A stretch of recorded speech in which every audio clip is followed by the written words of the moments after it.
Egyik a legjobb pedagógusoknak volt, akivel találkoztam az életem során. Nagyon-nagyon komoly Ez a emberi mozott fejlődést rajzokat. alapozott Arra meg, tanított, hogy legyünk eredetiek, legyünk rávezetett arra, nem hogy egy vonallal nagyon sok mindent ki lehet érdekes, hogy milyen tehetsége volt, és humorra nem lehetett soha ráharagudni. Az a benyomásom, hogy segített. Egészen más módszerekkel A kísérletezési rá akart valamire mindig vezetni. Nagyon komoly cél valamennyi az szabadság, életben, hogy művész legyél. az, hogy ott tényleg nagyon komoly iskola volt ez. És Az egész életem az egy természetezés volt, elkezdve. Érdekes volt, tehát csodáltam.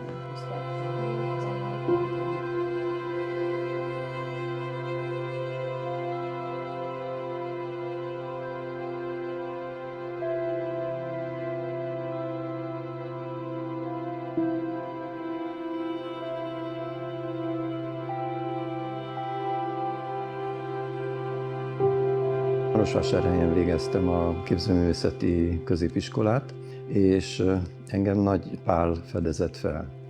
Mondhatom, hogy szellemi apám volt, és én megfogadtam magamnak, hogy amíg élek, addig egyszer, ha van rá lehetőség, akkor egy kiállítást az emlékére szervezek és rendezek. Hát ez most jött el, ez a pillanat.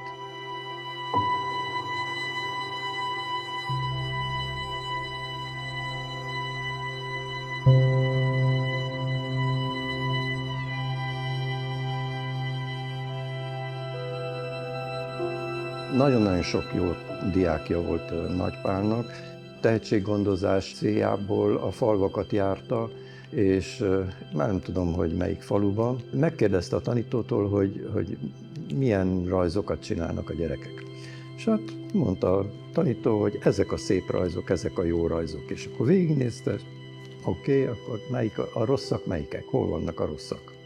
És akkor elővették a rosszakat. És így nézte, és azt mondja, na nekem ez a rossz kell. Mert ugye a rosszaság az azt jelenti gyerekkorban, hogy szabad vagyok, nem tudok alkalmazkodni a normákhoz, és hát pont az experimentális gondolkodáshoz ez kell. Mert ha nagyon, nagyon ügyes és nagyon szófogadó vagyok, akkor a művem is olyan lesz, hogy nem lesz érdekes. Az izgalom akkor történik meg, hogyha van egy nagyon jó élményem, és azt impulzívan megcsinálom. Így fedezte fel például Pusztai Pétert, aki Kanadában, Montrealban nemzetközi grafikussá vagy illusztrátorrá vált. Tehát ilyen íveket írtak le ezek az itt lévő kiállított művészek, és hát Nagy Pálnak köszönhetjük mindannyian, mert a kísérletezési magukat ő hintette el.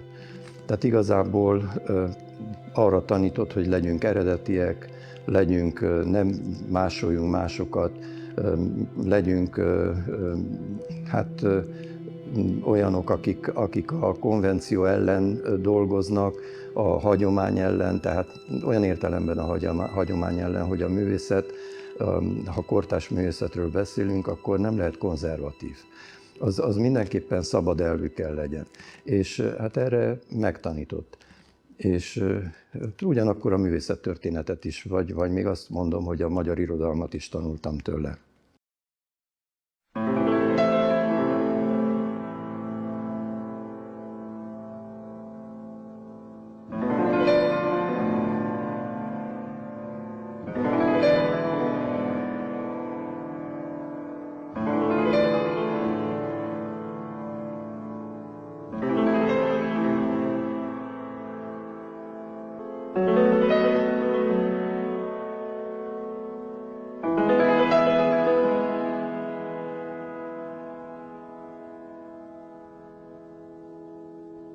Amikor Nagy Pálhoz kerültem, ő egészen más módszerekkel dolgozott, és rögtön ráérzett, hogy az én útam a kísérletező út.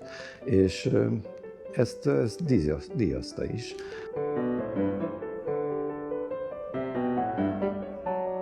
az történt, hogy én lettem a grafika teremfelelős, és ez nagyon-nagyon sokat jelentett, mert Nagypállal rögtön, hát nem azt mondom, hogy baráti kapcsolatba, de sokkal közelebb kerültem hozzá, mint a tanárdiák.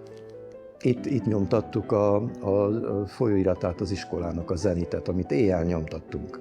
Akit csak lehetett, mindenkit bevontam, és mindenki csinálta a linometszetet, és éjjel nyomtattuk ezeket a példányokat, 100 példányba kinyomtattuk ott egy ilyen magas nyomópréssel, vagy mély nyomópréssel, és hát ezek nagy élmények.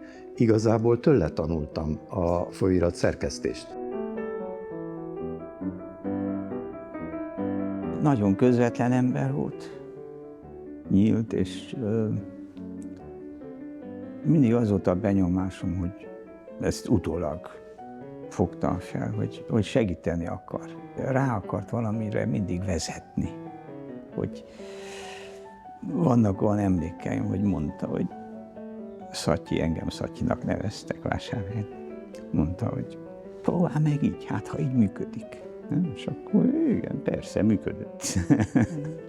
És ez az, hogy nem volt az a kijelentés, hogy most így is így kell csinálni, hanem hogy találd meg az utat magad.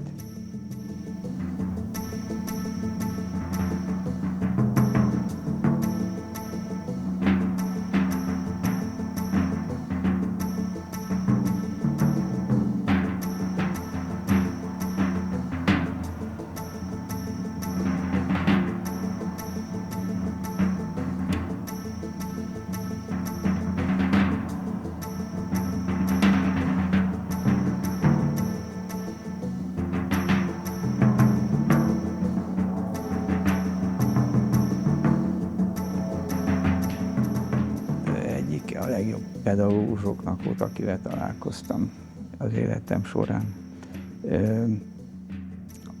Például hozott rajzokat, személyek voltak lerajzolva. Csak a lapon a térbeli elhelyezése a személyeknek, hogy hátat fordít, vagy szembeáll vele, vagy elfordul tőle, vagy kinéz a lapból, vagy benéz a lapba. És ez már egy kifejezési lehetőség. Érdekes volt, tehát mint fiatal embereknek persze csodáltuk.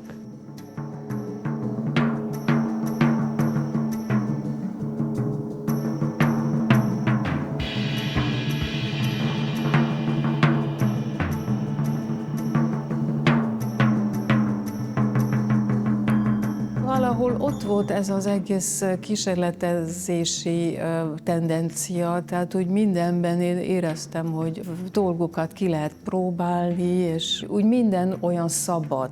Szóval persze, hogy egyrészt nagyon szigorúan vették, hogy tudjunk rajzolni, és gyorsan vázlatokat készíteni, például különböző figurákról, vagy emberekről, akik állnak meg úgy, és festeni, szóval az jó volt, de ugyanakkor volt egy másik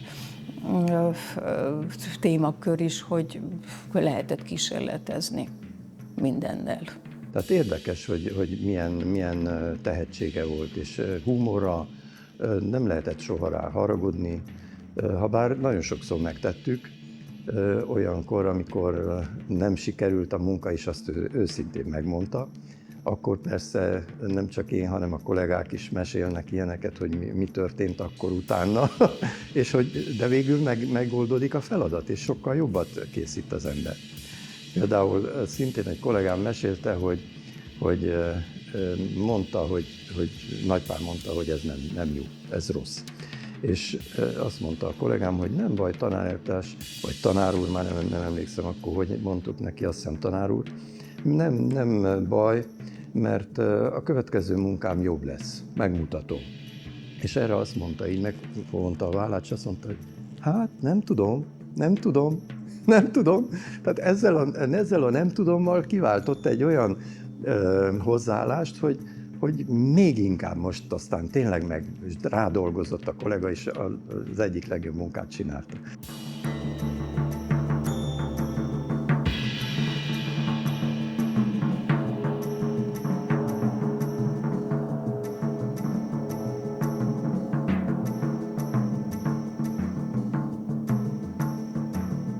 tulajdonképpen ez a kolázs, mint metódus, ott láttam először, és ott kísérleteztük ki, vagyis azzal foglalkoztunk, hogy például kivágtunk különböző folyóiratokból részleteket, és összeállítottunk képeket, és azokat festettük meg.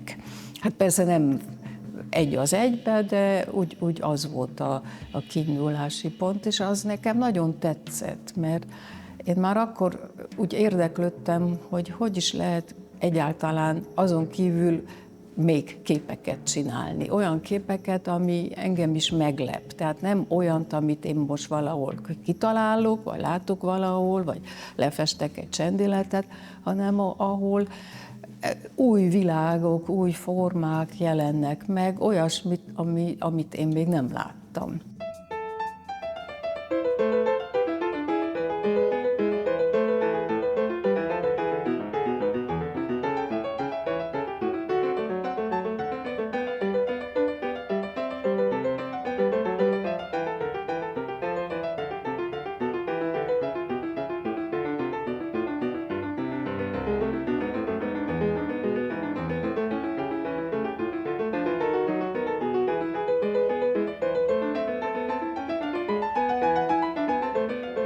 Ő mindig más anyaggal akarta, hogy dolgozzunk.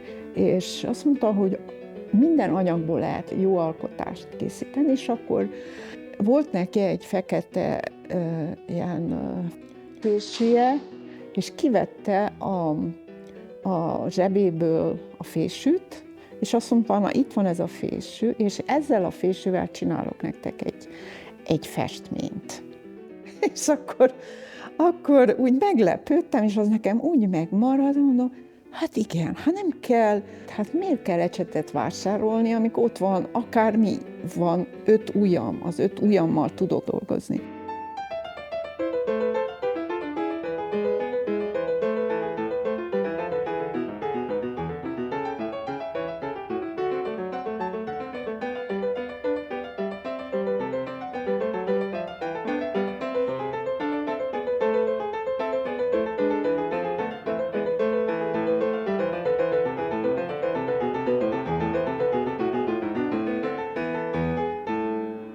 Ő a grafika órán, amíg mi rajzoltunk, ő is rajzolt. Ott volt a katedrája, végig rajzolt. Az óra végén például csodálatos kézírással, mert akkor nem volt még letraszett, nem volt számítógép, kézírással csodálatosan megírta azt, hogy vége. Tehát az óra végét, és így kiakasztotta. Oda, ahova a szemléltető anyagait szokta akasztani. Vagy máskor azt írta, hogy for shit, vagy the end, vagy mindig választott egy nyelvet és kiírta. De ugyanakkor lehetett látni, hogyha kérdéseink voltak, akkor oda mentünk és lestük, hogy mit csinál. Az is egy dolog volt, de ugyanakkor a kiállításain mindig meglepett. Tehát igazából én ezért is neveztem a ráemlékező kiállításnak a címét Experimentumnak, mert majd minden munkája kísérlet. Tehát ő mindig valamilyen problémát vetett fel, és azt technikailag kísérletezte és megoldotta. Persze a tartalom az a technikához és az alkotáshoz volt igazítva. De mindig reveláció volt, hogy a kiállításokon Nagypál mit csinált.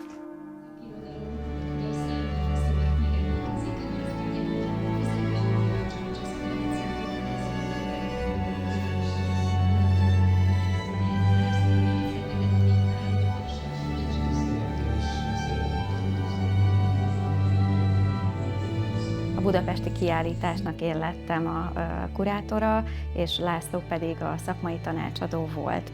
Tulajdonképpen azért igazából Újvárosi László volt az, aki Nagypál tanítványainak a kilétét összeállította, és valójában ő már egy nagyon komoly anyaggal rendelkezett akkor, amikor Budapesten elindult a munka.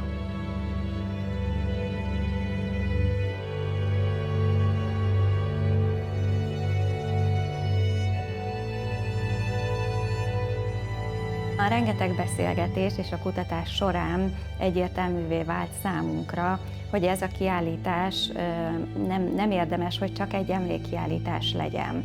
Így aztán szerepeltek, és nem csak Nagy Páltól, hanem a tanítványaitól 1970-es évekből alkotások, és nyilván több 80-as évekbeli, előfordul 90-es évekbeli.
A kiállítás címe is kiemeli azt, hogy olyan alkotók kaptak helyet benne, akik tovább vitték Nagy Pálnak a kísérletező szellemét. Tehát értelemszerűen sokkal több tanítványa volt, mert ő 1952 és 76 között tanított a Marosvásárhelyi Művészeti Iskolában, de a kurátor, Újvárosi László elsősorban olyanokat választott be, akik mindannyian ilyen nagyon egyéni utakat jártak be a művészetükben, és mindannyian azt vallják, hogy Nagy Pálnak a szellemisége, a munkamódszere, a tanítási módszerei nagyban meghatározták az ő művészi pályájukat és látásmódjukat is.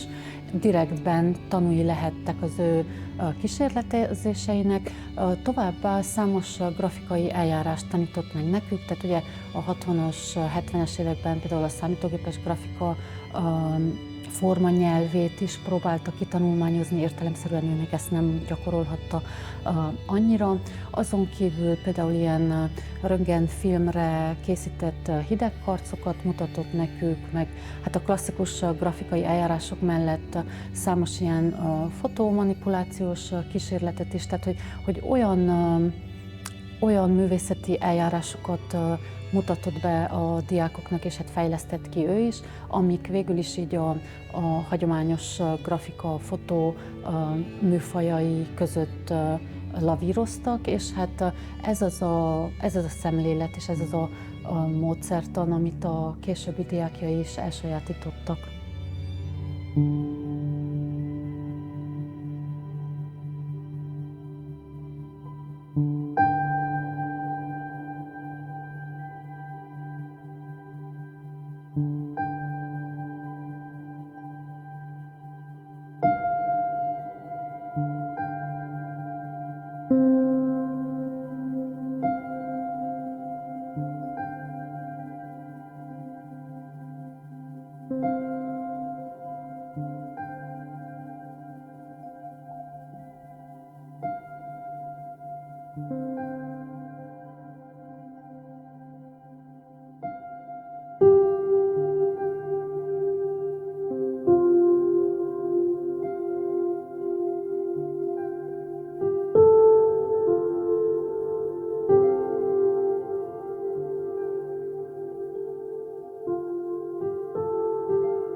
Nagy Pál alkotásainak szinte mindegyike mutat valamilyen újítást.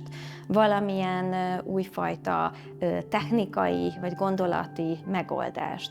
Például az önarcképeiben az egyik a vonalhálóra épít, a másik ugye már abban az időszakban megismert rasteres nyomtatást imitálja tulajdonképpen manuális megoldással, tehát egy ilyen juggatott, bőrjugasztóval megoldott linometszetről készíti ezt az önarcképét. De más típusú, tehát például a fototranszponálás módszerével készített grafikáit is láthatjuk a kiállításon.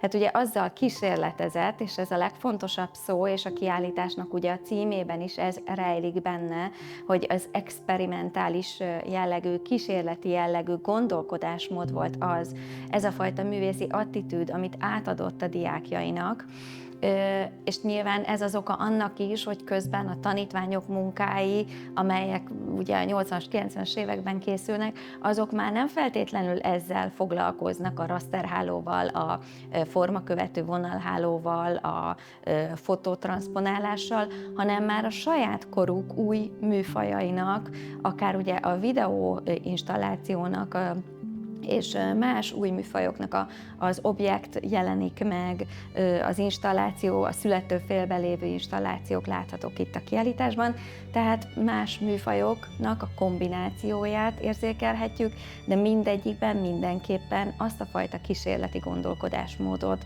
amelyeket Nagy Páltól már a középiskolai időszak alatt megtanultak.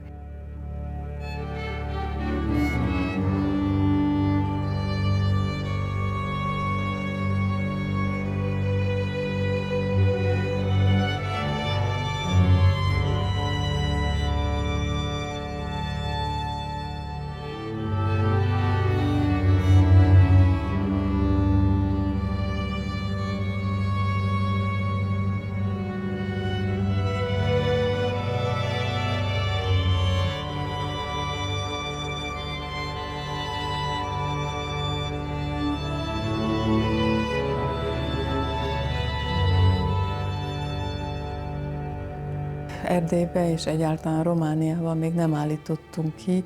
Ez egy különleges dolog volt számunkra, mert mi mind a ketten nagyon szerettük Nagy Pált, és egyáltalán a vásárhelyi időre nagyon szívesen emlékszünk, de elveszítettük a kapcsolatainkat teljes mértékben, miután kitelepettünk Németországba. És az első gondolatunk az volt, hogy igen, feltétlenül ott szeretnénk lenni. Hát először is a téma foglalkoztatott engem, és a férjemet is, mert a Berlin mellett vannak ilyen elhagyott kaszárnyavárosok, és orosz katonák voltak ott elszállásolva, és mi bementünk a férjemmel fotózni, mert azért be lehetett jutni ilyen réseken, a kerítésen, és bent teljesen leromlott termek vannak, és régi tapéták, és feltört parkettek, és sprézések, és írások, szóval egy ilyen lerombolt hangulat, és nagyon tetszett nekem, és nekünk egyáltalán ez az egész elhagyatott város. Az experimentum az tulajdonképpen mindenre érvényes, amit én csinálok, és ezek a munkák anyagokkal, textíliákkal készülnek, tehát egyfajta kolázs, ha bár én azt mondom, úgy nevezem, hogy festmény és nem kolázs, mert az anyagok, amiket beragasztok a képekbe, azok egyébként a színeket pótolják. Tehát a színeket és a mintázatokat, amiket én nem szeretek, és nem is tudnék olyan precízen megfesteni egyrészt, másrészt szeretem ezt az anyagi jelleget kihangsúlyozni, hogy különböző anyagok vannak, és a nézőt egy kicsit megtéveszteni, hogy most távolról nem lehet tudni, hogy mi van festve, és mi van ragaszva, és hogy feltétlenül közel kell menjen a néző a képhez, hogy megnézze, hogy mi hogy is van. És pontosan ez a zavart keltés problémája foglalkoztat a festészetbe, és egyáltalán az egész művészetbe, hogy a dolgoknak van egy második síkja. Tehát először megnézzük, és utána elemezzük, hogy mi is van mögötte.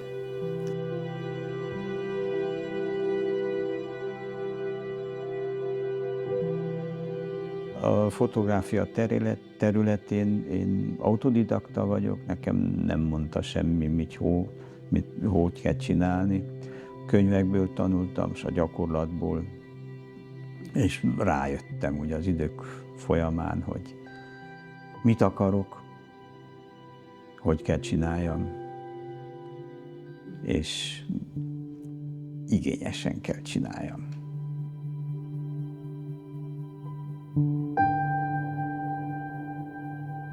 Ennek a címe a Aranykorszak, nagyon emlékeztet a 80-as évek romániai helyzetéhez, hogy nem volt semmi az üzletben, vagy csak száraz kenyér, vagy mit tudom én, kekszek, vagy éjjel kiment az ember a nagyvárosban, nem volt megvilágítás, nem volt semmi. És ez a sporlos fény itten nagyon emlékeztet engem erre a hangulatra. A téma a legtöbbször az elmúlás. Az emberi nyomok, az emberi elmúlás. Az idő, hogy eszi meg az embert. Valamit mondani akarok a munkáimmal, és valamit át szeretnék vinni a nézőbe is, de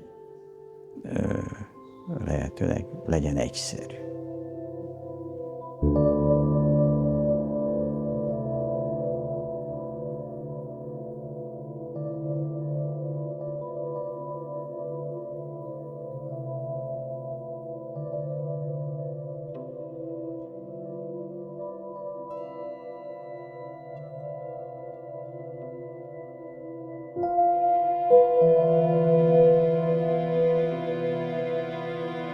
Rájöttem arra, hogy ez a sértett erdő, ez elindít egy gondolatmenetet.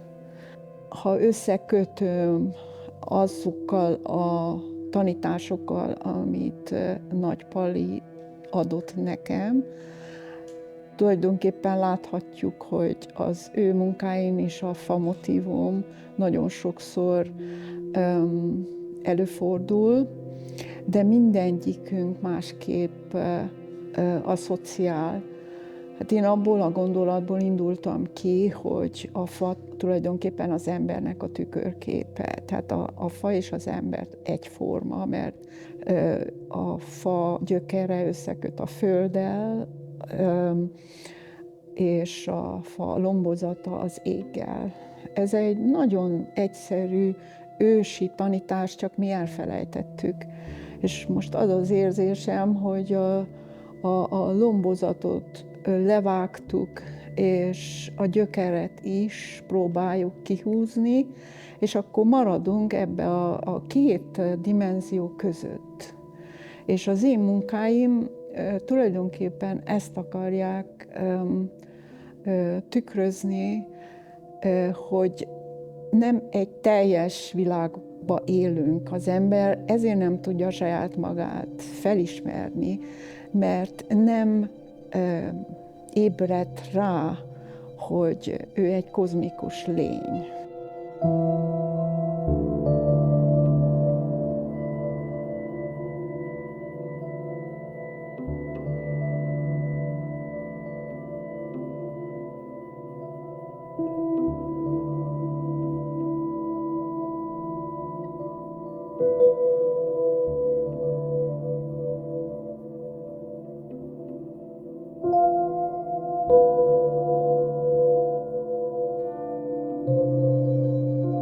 A kísérletezés az azért kellemetlen, mert egyrészt megzavarja a nézőközönséget, mert ugye megszoknak a nézők egy valamilyen típusú művet, és egy idő után megint meg kell szokják az újabbat.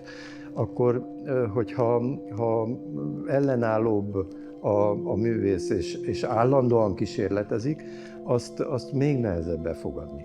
És meg tudom érteni, hogy például a 80-as években az volt a nemzetközi attitűd, amit mi nem ismertünk, a transzavangardnak az volt az egyik lényege, hogy olyan műveket hozzunk létre, ami apolitikusak, és inkább a metafizikával, vagy inkább a belső identitásunk és belső világunknak a kivetítésével, vagy a mitikus világunknak a kivetítéséről szóljon, ami tulajdonképpen eltér a valóságtól, de metaforikus módon azért a jelenről szól.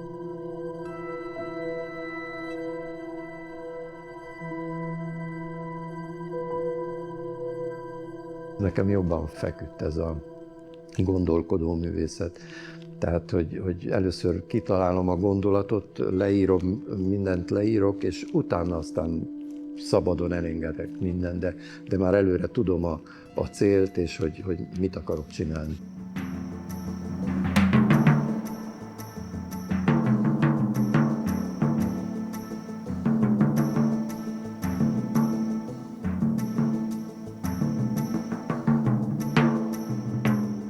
Természetesen más jelentett a kísérletezés a 60-as években, mint a Újvárosi László generációjában a 80-as években, és nyilván ma megint csak egészen mást jelent, tehát már az intermédia fogalma is egészen megváltozott. Azt gondolom, hogy ez egy művészi attitűd, ahol akár egy életre vállalja az alkotó azt, hogy az ő kísérlete, a kísérletei, a variációi akár nemleges eredménnyel is végződhetnek. És akkor megint csak egy új területre vándorol át, és ott új kísérleteket hajt végre.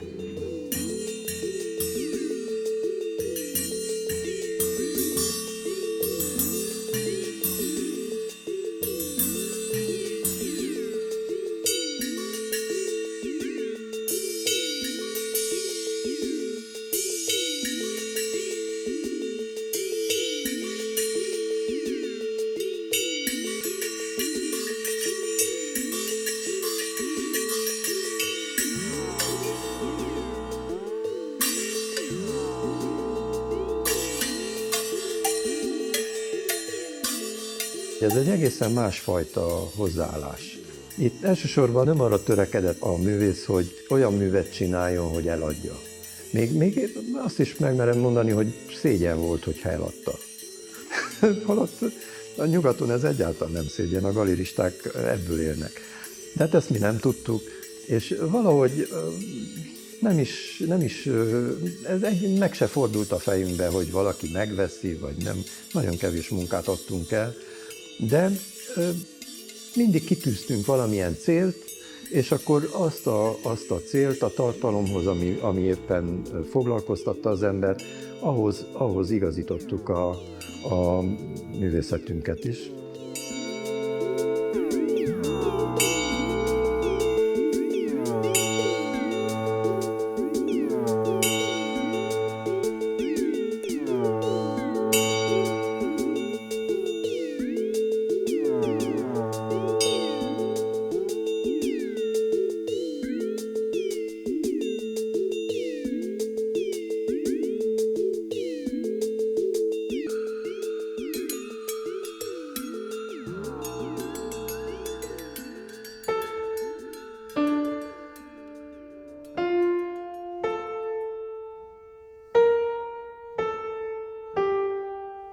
Azért jöttem vissza, hogy egy kicsit végignézzem, hogy az a 40 év alatt mi történt. És a kollégák most hogy gondolkoznak, és kiderül az, hogy igenis tudjuk követni egymást, és igenis pontosan ugyanúgy gondolkozunk.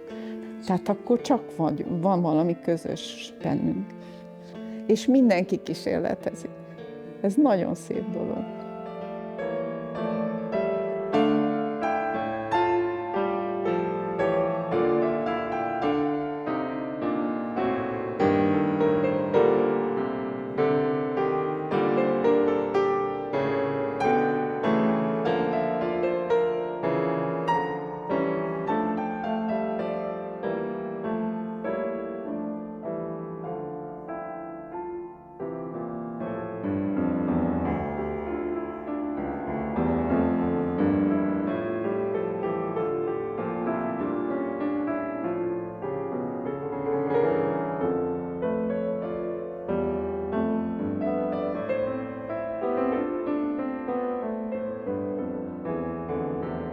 Ma reggel azzal szórakoztam, hogy elindultam Nagypálnak az egyik fa rajzán, ami tulajdonképpen olyan volt, mint nekem ez az installáció, mint hogyha ami csövek lettek volna, és akkor hát én pont ugyanezt csinálom, és végig fényképeztem azokat a textúrákat, hogy mindegyikünk valami vonalvezetés, mint hogyha lüktetne a szívünk, úgy, ahogy a vonalakat húzzuk, tehát csak bennünk van ez a rezgés, ha úgy lehet nevezni, hogy ugyanúgy rezgünk attól függően, hogy hol élünk.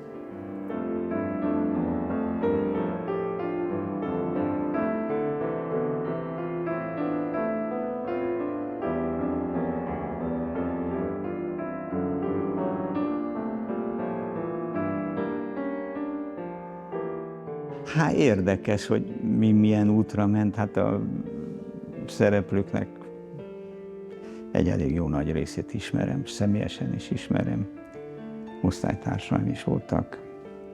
Igen, érdekes látni, hogy ki milyen irányba fejlődött, és hogy dolgozik, és mit csinál. Nagyon sok vonatkozás van a vásárhelyi időkre. Annak ellenére, hogy én nem végeztem egyetemet, művészeti egyetemet soha, és hogy ez a felsőfokú oktatás nem tudta lehozni őket arról a szemléletről. Tehát nagyjából ugyanazok még mindig.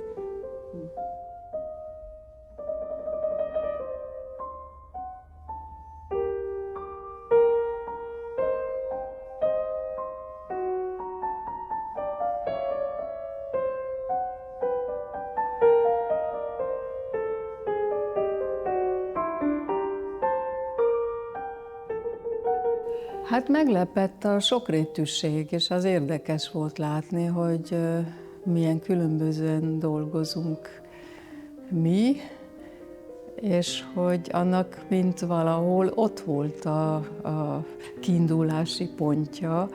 Tehát innen is lehet látni, hogy azért csak a többiek is úgy érezhették, hogy szabadok vagyunk, és bármi lehetséges.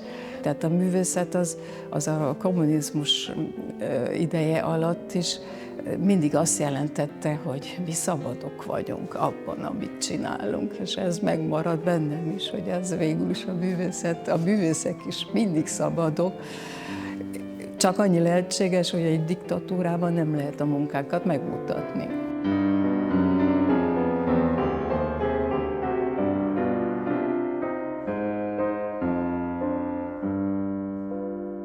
Tehát ő mindenképp Nagypál hozzájárult ahhoz, hogy a nyugati irányzatok is elterjedjenek itt, vagy a diákok megismerjék, tehát hogy számtalan albumot, könyvet mutatott a diákjainak, az ő műhelyében ismerhették meg a korabeli külföldi grafikai folyóiratokat, tehát mindenképp így kiterjesztette a látókörüket, és hát szerintem abban volt nagyon nagy szerepe, hogy végül is a nála végzett diákok közül kerültek ki azok, akik így a 70-es évek végén, a 80-as évek elején ezt az új avantgárd szellemiséget képviselték, és hát teljesen megújították az erdélyi magyar képzőművészeti életet.